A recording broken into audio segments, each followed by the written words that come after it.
Y'all, there has been like some bad things that have happened in this little town that I live in because there is an influx of people from all different states, and they're bringing with them their stupidity and crime, and it's pissing me off. One night, it was like 2 or 3 in the morning, I'm sitting there and you just hear chugga chugga chugga chugga, and I go out onto the balcony.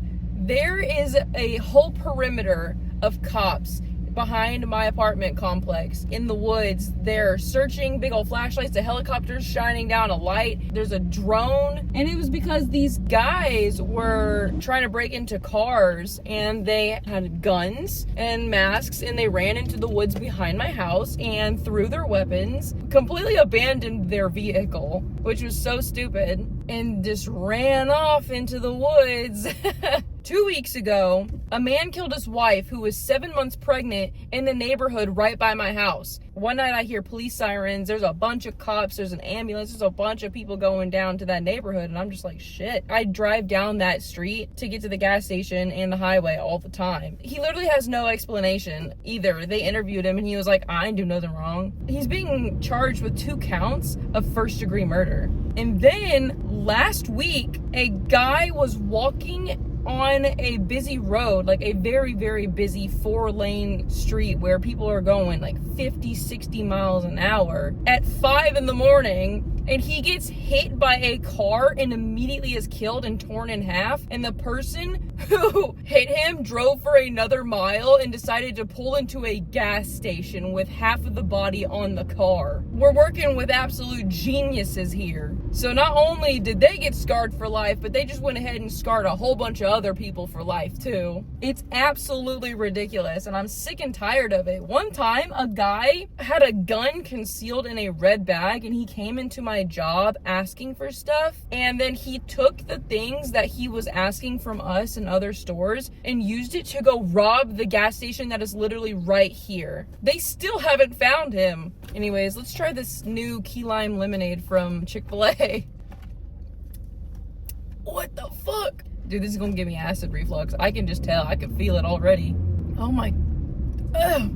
It's like a liquid lemon head. This tastes more like a lemon than actual lemonade. Anyways, I'm just kind of sick and tired of all this fucking crime. This town cannot handle the amount of people coming here. There's literally one road that goes through the entire city. It's just kind of scary. Like, when I lived in Vegas, I was there in the parking garage when a lady was shot in the head. Some guy came up to a tourist and snatched her purse and shot her in the head. The person who found her was a janitor hours later and had to clean it. There was a lot of crazy shit that happened in Vegas. Whenever it did happen around me, it was pretty significant. But here, I feel like it's just so much. In Hendersonville, that was another town, little town that I lived in Tennessee, and there was also some whack-ass crimes there too.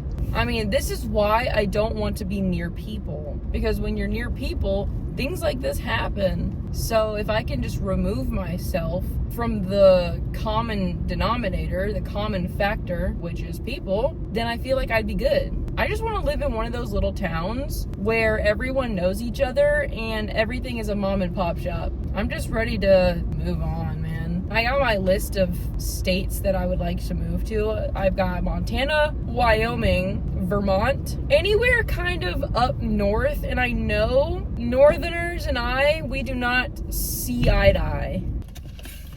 Mother of God.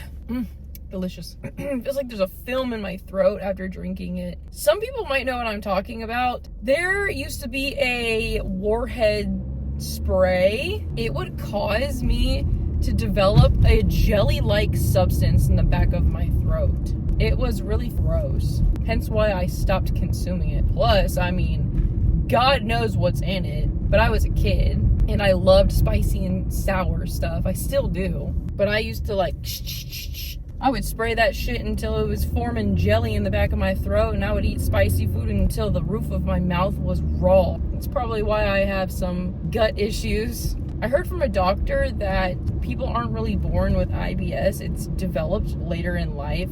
depending on what you eat. So I kind of got fucked a little bit. My family, we had food stamps, so we got essentials to make turkey sandwiches and hamburger helper and then a bunch of snacks. And then when my grandpa came into the picture and moved to Texas, all we ever did was like eat out.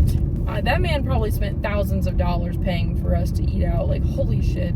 And fast food was super cheap. And so my dad would also sometimes get us Sonic or McDonald's, and we would share a meal. So I didn't grow up with the best diet, and I can definitely see how that contributed to my gut health problems. Today is day 2 of not having a job. I've already applied to one place. I really hope they get back to me. I'm tempted to go into the store and be like, hey, just wanted to let you know I submitted an application. I just wanted to come introduce myself and show you guys the face behind the application. I'm a real person. I exist and I want to work here. Please. I'm begging you, please.